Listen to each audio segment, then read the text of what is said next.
In our prayer of the people, it talked about messiness showing the fullness of life. So the kids' stuff fell out of their pockets. Which is funny because one of those things Amia found at First Church in the office yesterday while we were doing some work around the church that she had lost in a previous week. But life is like that, isn't it? Things happen. Things break. We break. You ever been broken? Yeah. And sometimes we break so badly that even if we don't physically die, we feel like there's no life left in us. But the thing is, life is what God is all about. Life is the gift that God has given us, both at the beginning in creation with our own birth and every day of our lives. God is offering to us life through Jesus Christ. And every day, in big ways or small, slightly or a great deal, we choose death. We choose to not live into the fullness of life that God has given to us. We choose to ignore the wonderful advice that our mothers may have given us as children. I know I ignored a lot of it.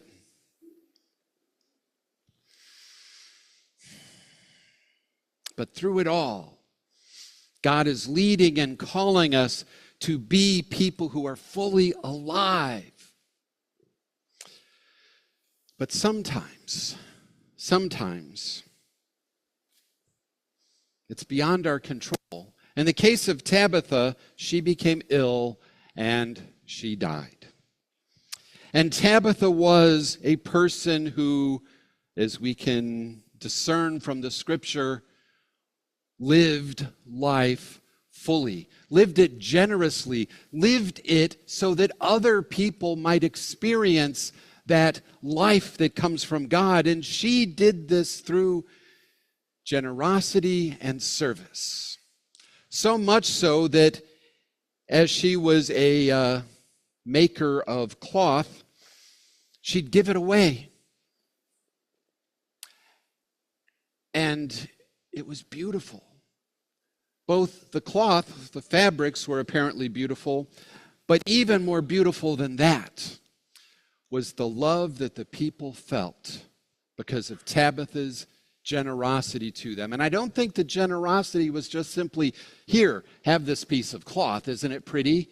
I think the generosity was, I want to share this thing that I have made with you. I want to share this talent that God has given me with you. I want to share the joy that I had in making this beautiful thing with you so that you can find beauty in your life. What a gift.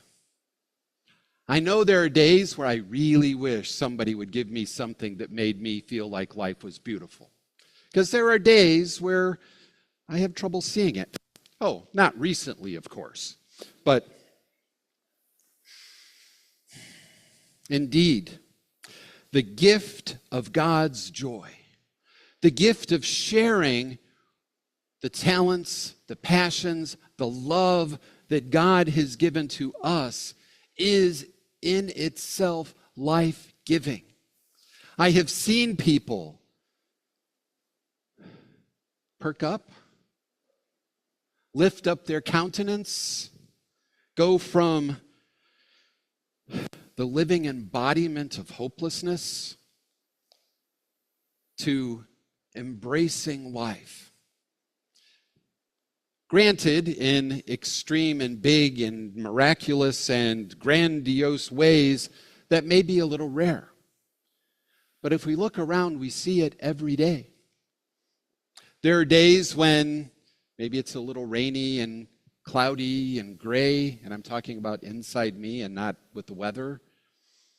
And the love that I experience from you all can bring me up. It can remind me of the love and grace of God in Jesus Christ. It only takes a little bit, and it can turn my day around. And I trust that that's what happens for other people too. When we give the love that we have received, life is restored, life is fulfilled, and lives are changed. Now, in the case of Tabitha, her death, that was beyond something that a simple kind word and smile was going to cure, was going to heal.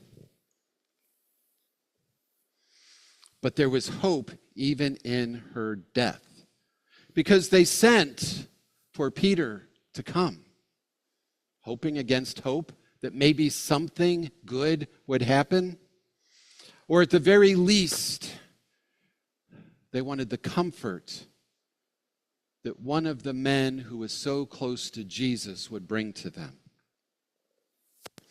So Peter comes, and all that the people who were there wanted to do was to show Peter what Tabitha had made for them. Here, look at this tunic. Oh, what craftsmanship. How beautiful it is.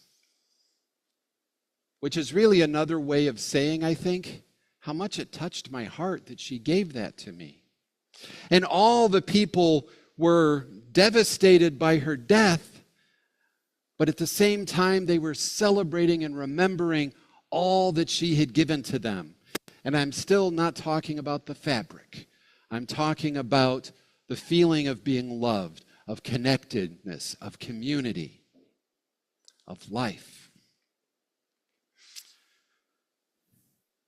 So Peter sends them away and goes up, and he prays to God, and God restores the life to Tabitha. Now, it's worth mentioning here, Tabitha, Lazarus, Aeneas, Jairus' daughter, all the people that Jesus and the apostles brought back to physical life from physical death, that was not resurrection. That was resuscitation. They came back to life in mortal bodies. They came back to life in bodies that would still one day die again. This wasn't the final life-giving that Jesus experienced in his resurrection, but it was a promise of that. It is the proof that God is in our world, in our broken and dying world, bringing to us life, healing, hope, joy. Now we know, even biblically, these events where somebody who had died was restored to life are rare. And yet, we also have the one example of God bringing life to death, life that would not end, the resurrection of Jesus Christ. And in that life, God has made the down payment on the life that we will have that cannot die. But in the meantime, just like Tabitha after Peter raised her from the dead, you and I are living in a broken world, and you and I have our own brokenness, and you and I look out into the world and we see all sorts of brokenness and death. But we also have, if we look around, gifts, graces, talents, hearts, minds, experience, knowledge. We have all sorts of things that we can bring to the community, like Tabitha had her ability to make beautiful cloth. So altogether, you and I, we can give what we have been given. We can practice the kind of generosity that Tabitha exemplified. And we can weave something very beautiful. We can weave together a community. We can weave together a message of hope and life. We can weave together something that our neighbors may say, look at what they gave us. Isn't this so beautiful? But in order to do that, in order to get there, we have to be like Tabitha and use the skills and the gifts that we have and give them away. We have to practice generosity because the gift of life that God gives to us, like an unpicked grape on the vine, will wither into dried fruit, which, yeah, we know raisins are good. But stick with the metaphor here with me. We will wither on the vine if we don't harvest it. We have to harvest the gifts that God has given us and give them away. Put them to use. Create something beautiful, and we will give life. Maybe not in that rare, miraculous way that Peter did with Tabitha, that Jesus did with Lazarus, but we will give life because we are sharing the life that God has given us. And that is all of it. Because anything that we leave on the vine will wither and die. So let us hold nothing back from what God has given us. Talents, time, attention, prayer, heart, and yes, even finances.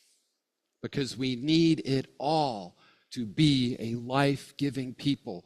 We need it all to come together and weave this beautiful, beautiful fabric of life. The world gives us all sorts of shrouds of death. But I'd like to think that what we can do is create swaddling clothes in which to wrap the newborn life restored, that has been renewed, that has discovered that God's love is real because they experienced it through what we gave to them. What a great Mother's Day gift that would be, wouldn't it? To give birth to a community that uses all that it has been given to create something new and share it with our neighbors, that we all might find the joy of being a part of a community that celebrates life. Will you guys come along with me on that? It's hard work. It does mean some sacrifice. It means trusting and having faith in God that truly anything we give, we will receive so much more in return. Now, I'm not one of those prosperity gospel preachers who says, if you send in $100, God will give you $1,000. No. Because God's going to give you something much more valuable than that. God's going to give you a life and a community of life that gives life. Let us be alive.